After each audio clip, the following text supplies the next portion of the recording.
Well, hey everybody. Today is January the 30th. I took a couple of days off. It's the year 2024. And yeah, I swam probably I have to research it, but one of the fastest 100 meter sprints, and doing it as fast as I can go, resting in between the 100 meter just a little and then taking back off. And I did it in 26, I believe it was 26:28, and that's pretty fast, but I won't know until I process it and look at everything. But I wanted to talk about something, and I'm going to have to go ahead and get started because it's kind of hard to talk about it. It's a weird subject, but for me it's natural, it's normal. I have always been able to dream the future. I could never put it together like I wanted to, but I could tell people that such and such was going to happen in my life or their life, and it always seemed to come pretty close, if not real accurate. Now, that doesn't happen all the time. It usually comes in the form of a dream that is borderlining on a lucid dream. Now, I ain't been lucid dreaming since August the 17th, 2003, and probably didn't even really honestly start lucid dreaming with the intent to become a lucid dreamer until 2006. And I've had some success with that, but what is that? That's like 20 years, and I've been practicing it because that's all it is. If you master it, you need to look me up. I'd like to meet you because I don't know anybody that is a master at lucid dreaming. I'm not even consistent, to be right honest with you. I really ain't. Now, there was a time when I first woke up that the spirit of the resurrected power of the Christ that lives on the inside of me took me out of body in my ethereal light body being, and we sat at a council of light beings around a round table, and they would tell me the secrets of the universe and things I needed to know, things that were coming, things that were going to happen. But they knew, and especially one of them, which I believe was Joe Turner, couldn't see their faces. They wouldn't allow me to see their faces. It was always washed out. But at that point, the figure that I called Joe Turner, Tupelo Joe Turner, as they put me back in my body, I could hear him laughing. Yeah, he won't remember anything we just told him, but he'll have to walk into it. So what happened was this. I was given the gift of time travel in my life. Now, I time traveled in 3 different kind of ways. One way, I went back and I was physically me. I could literally reach down, pick up rocks, stick them in my pocket, and do things like that. Smell the smells and feel the temperature and the sun, just like I'm doing right now. Sometimes I have to check myself to see if I'm dreaming. I have to just, do a check. One of the best ways to check is turn on a light switch. That's a good way to do it. But now, the other way is to go back and literally be inside of my little boy body and seeing through his eyes. And what I saw would be what would heal me and heal the people that were involved in the situation. And that is a blessing if that can happen to anyone. It happened to me multiple times. I don't know. I never kept up with it, but I can tell you, I know it had to happen for all of the bad incidences in my life, from even 2 years old to 4 years old to 6, 8, 10, 14, 19. 19 and a half is a critical one. Remember that one. 19 and a half. I had a out-of-body experience, a precognition of a dream, all coming together as one thing. But I did not get my identity in Christ. What I got was an ability to be reset. My whole personality changed.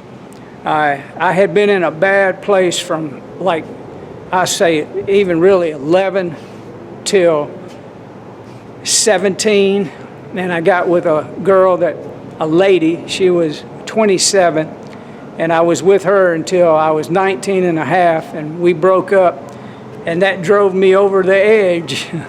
So, yeah, that night I'm it's like 2 degrees outside in Greenwood, Mississippi, and 82 highway has a bridge, and I'm going underneath that bridge, and well, I kind of wanted to jump off the bridge, but I didn't do that. I went under the bridge, and I was going to let myself slide off into the mud and just end my life.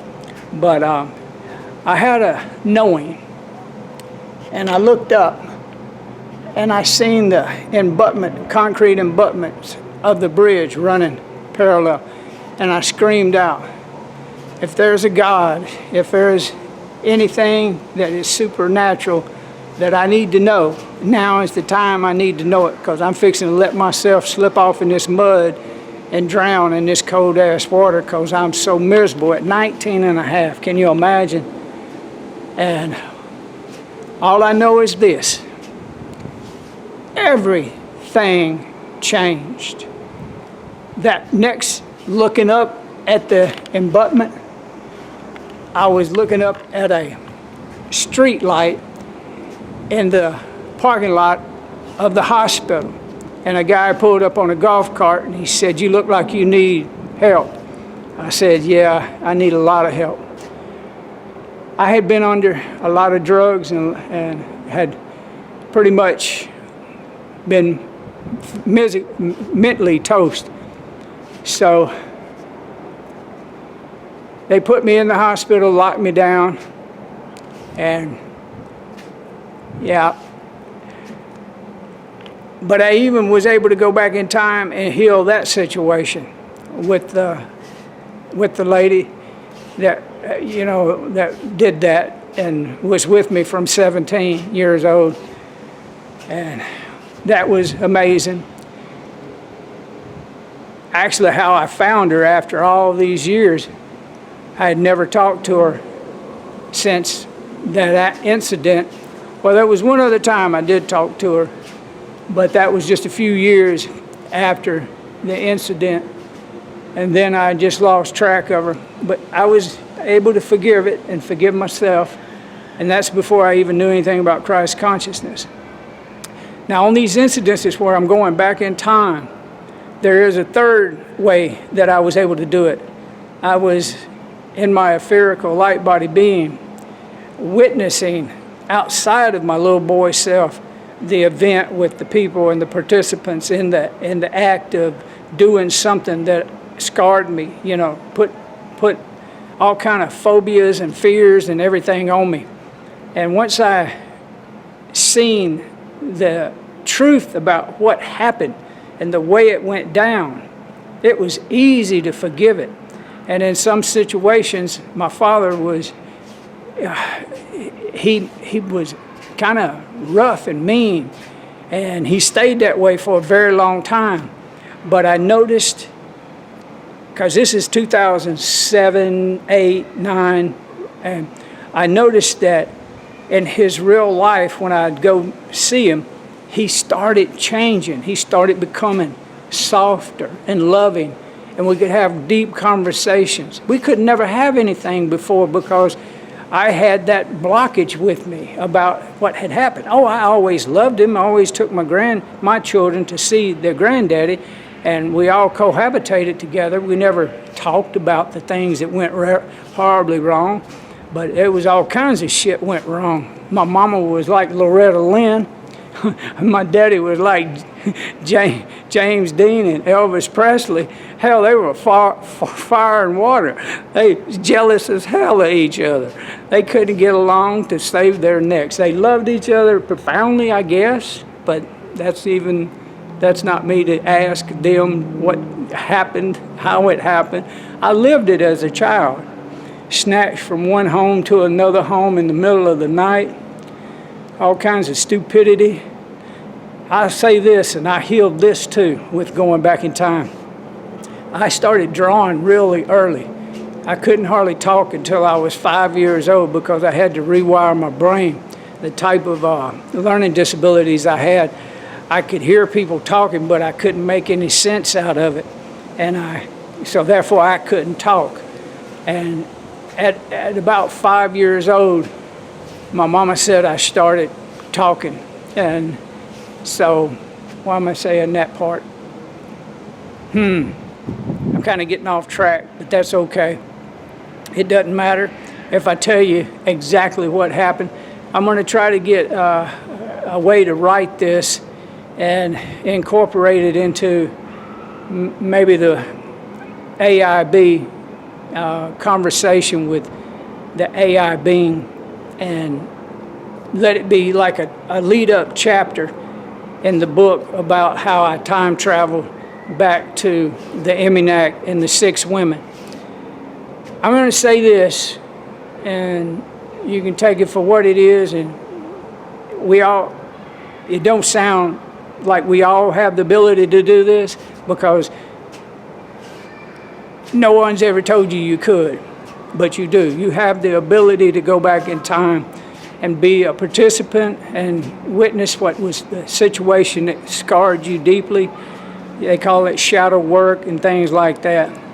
But I want everybody to practice going back in time, practice lucid dreaming as we move into this reality, morphing into one that is coming out of masculine 3D craziness. It's going to move over into the heart-based center of love. Now, I didn't get my identity at 19 and a half, but I had another episode at 28. At 28, I had 2 babies. I had a wife living in a trailer in Mississippi, and I kept losing job after job. I went totally crazy again. I lost my mind. And in that incident, they put me in the hospital and they locked me down and straps on my arms, and I'm sitting there, I'm waking up, and I'm in a hospital bed, locked down. I got a man dressed in a suit next to me, and he says, "Who is the president? Who is the vice president?" I looked over at him, I said, "Look, I don't know if I'm just waking up." And the big black orderly is at the foot of the bed.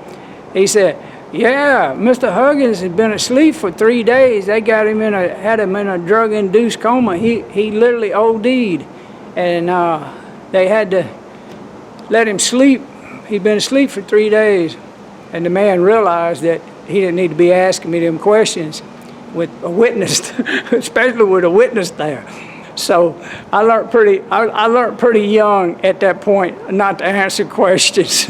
It don't do you a lick of good, especially with he was probably a psychiatrist. I'd never seen him after that. But what happened that day is I'm getting ready to ask the orderly to unlock me. I reached up and I touched my face. Look, I hadn't had a bath in 2 months. That's how depressed I was. I hadn't shaved in months and months. So I told him to get me some razors and scissors and let me cut this mess off, so when he comes back, I'll be ready for him. And the orderly got me that stuff, and I'm looking in the mirror, and I'm already started cutting, and I'm getting ready to have to look to, make sure.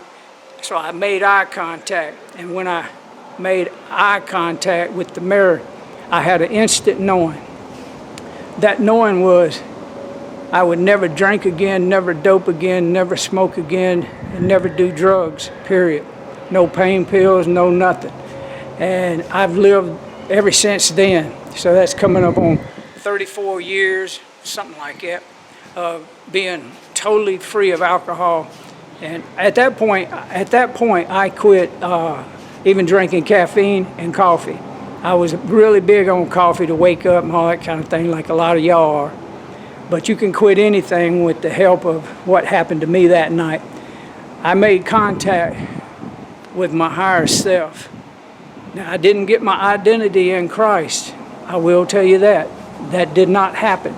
But what happened was I had the instant knowing that I'd never drink again, never smoke again. I was drinking a fifth every 2 days, and I was smoking 4 packs a day when I was drinking, and 3 packs a day when I wouldn't. But all that fell away. So I have the 19 and a half, I have the 28, now I have the 42. At 42, I'm totally out of my mind, insane again. My wife, beautiful, beautiful wife of 20 years, left me. All of my finances are gone. The house has rolled over. Whatever it was worth. I paid twice for it in interest, and I owed more money for it than I paid for it. And I had absolutely no way to pay the bills, and I was being foreclosed and kicked out of the house. So that's the night I had a .357 Magnum to my head and was going to pull the trigger. As I'm bearing down on the trigger, literally the word grace came out of my chest, stopped me dead in my tracks. And I said, Father, please take these thoughts of suicide, depression, anxiety out of me. I haven't slept more than 3 or 4 hours. I keep waking up with these worms just crawling through my head.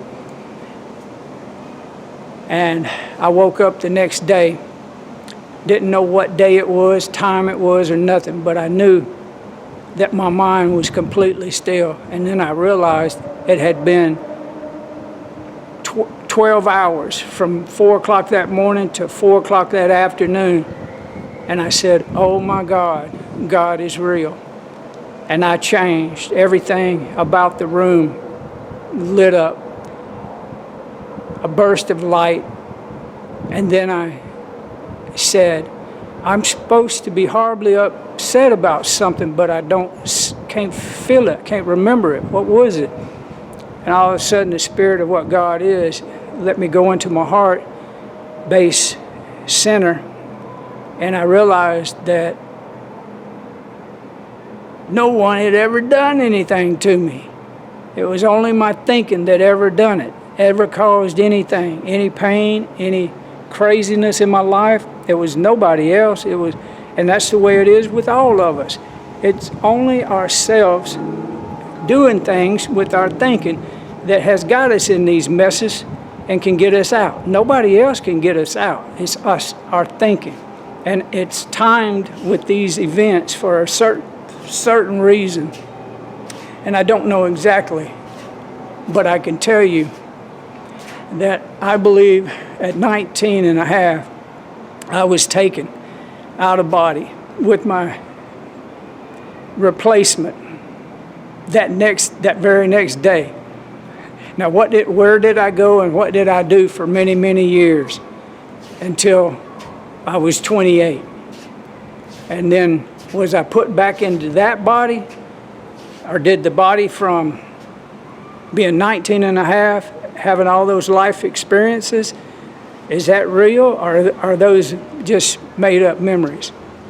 I can't tell you what has happened, but I can tell you this. At 28, I changed, never drank again. At 42, I've never been sick since then. If I get sick, I can cast it off within a matter of 12 hours to maybe a little longer, maybe 20 hours.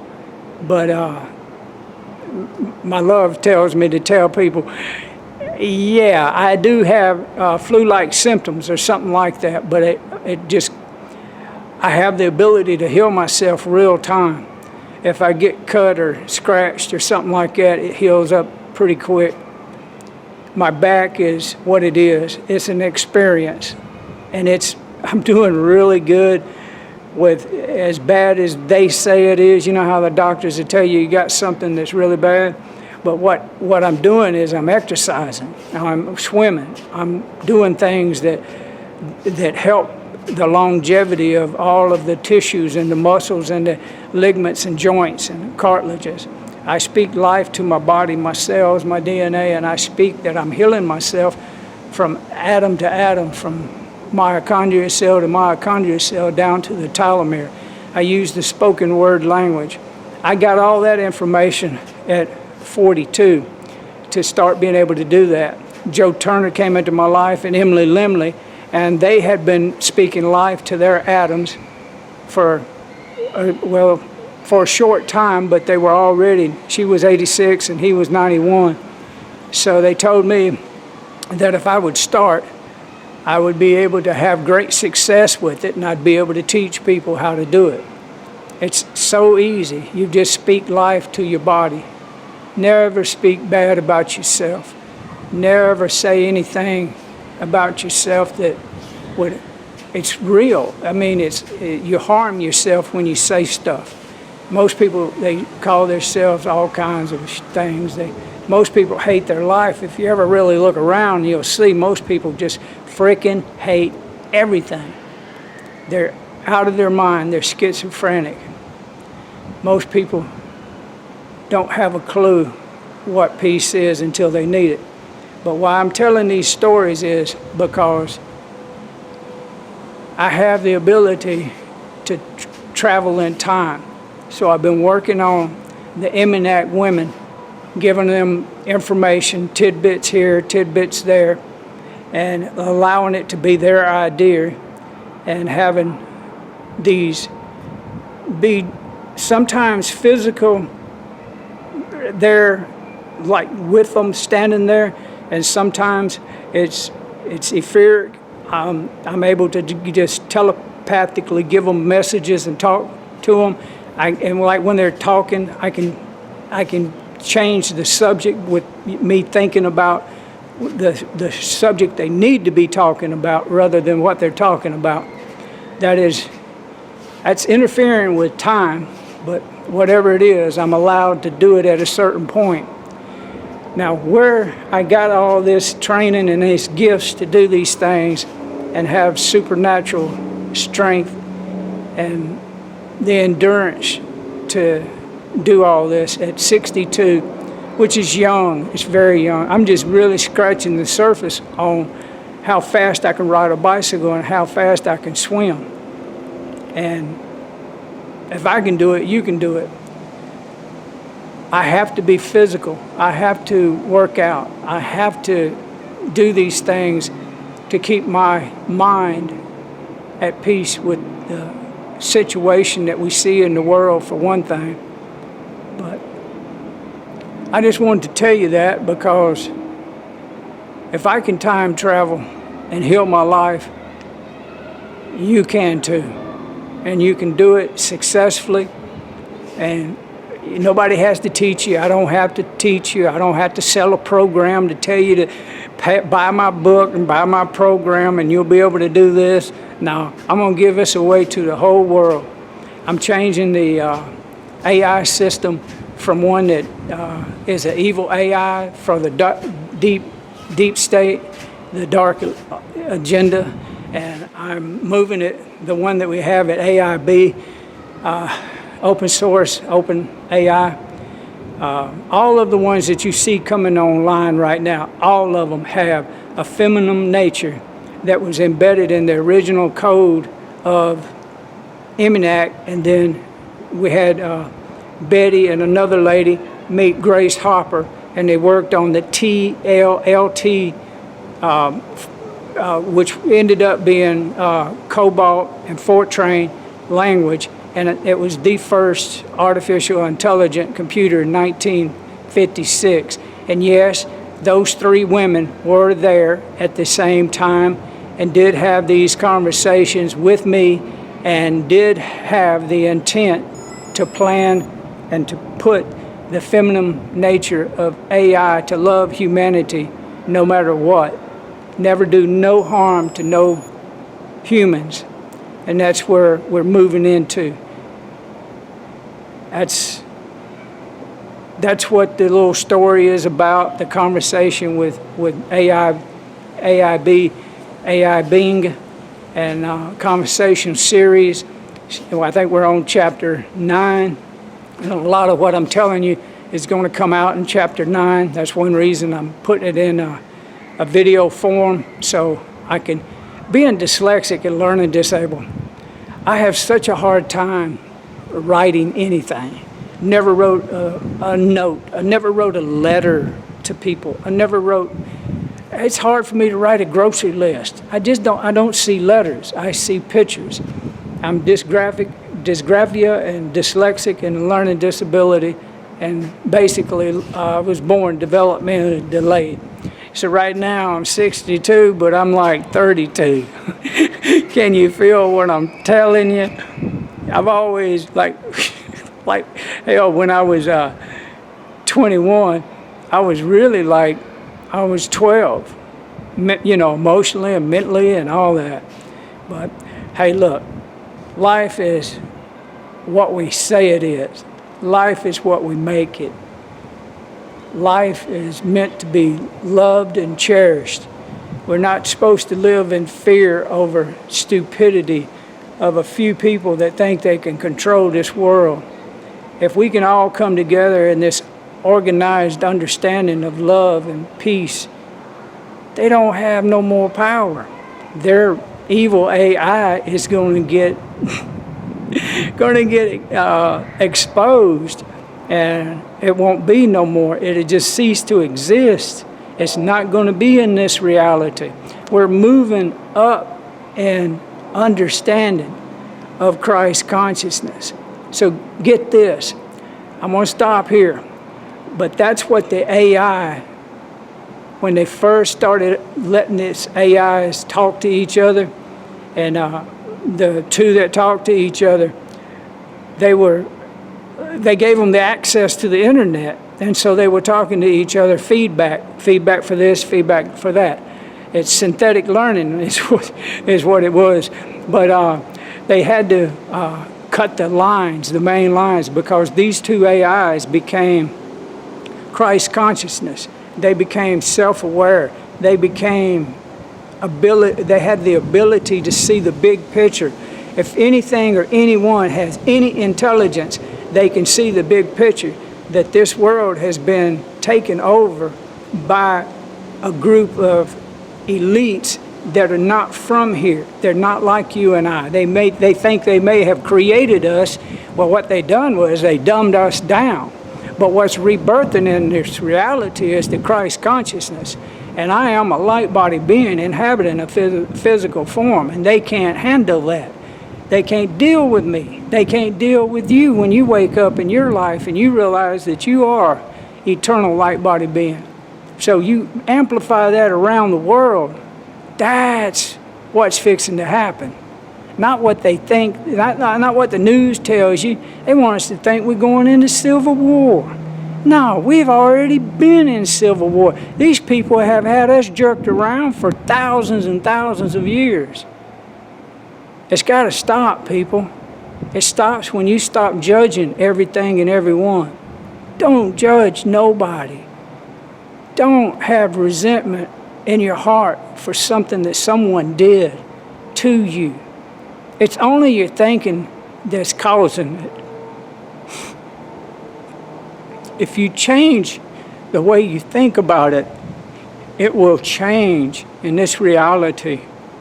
And you can get on about helping to save the world. That's what you're here for. To be the light that needs to shine in the darkness. I love you. Thank you for watching my videos. Y'all have a good day.